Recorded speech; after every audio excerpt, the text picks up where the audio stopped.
Salut, c'est Hugo. Cette semaine, on va parler de l'affaire Epstein qui secoue les États-Unis, de la guerre entre la Chine et les États-Unis, de Hong Kong, de l'accident nucléaire en Russie et de Facebook qui écoute nos conversations.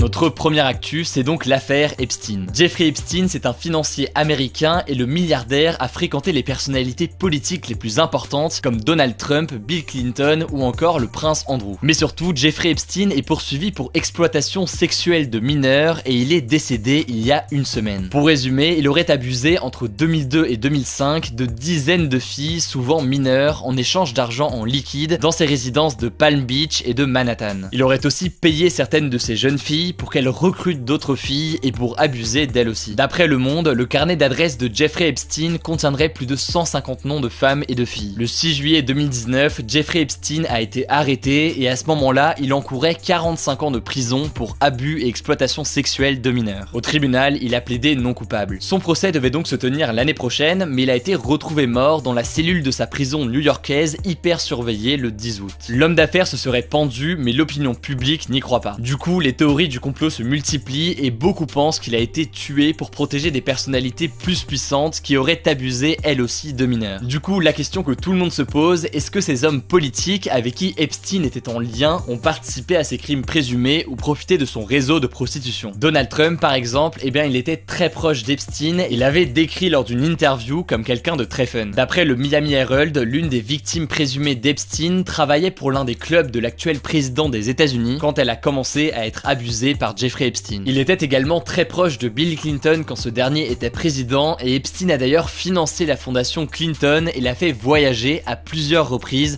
à bord de son avion appelé le Lolita Express. Enfin, concernant le prince Andrew, les soupçons ils sont encore plus graves puisqu'il est déjà accusé d'agression sexuelle sur mineurs. L'une des victimes affirme, je cite, qu'Epstein l'a forcé à coucher avec le prince Andrew à plusieurs reprises. Par ailleurs, en France, la secrétaire d'État chargée de l'égalité entre les femmes et les hommes, Marlène Schiappa, a demandé l'ouverture d'une enquête. En effet, l'enquête américaine a mis en lumière des liens avec la France. On n'a pas plus d'informations pour le moment sur sa mort, mais d'après les médias américains, l'autopsie montrerait qu'il a eu les os du cou brisés. Ça, c'est compatible avec la thèse du suicide par pendaison, mais ce serait également fréquent dans les cas d'étranglement. Du coup, promis, comme d'habitude, on suivra l'évolution de la situation sur Instagram dans les résumés quotidiens de l'actualité, mais si jamais vous voulez que je fasse une vidéo dédiée sur le sujet, n'hésitez pas à me le dire dans les commentaires. On continue avec la guerre commerciale entre les États-Unis et la Chine. Depuis 1 an et demi, la situation elle est très tendue entre les deux pays et on va essayer de comprendre comment on en est arrivé là. En gros, les États-Unis accusent la Chine de pratiques commerciales déloyales et d'espionnage de ses entreprises innovantes. Les hostilités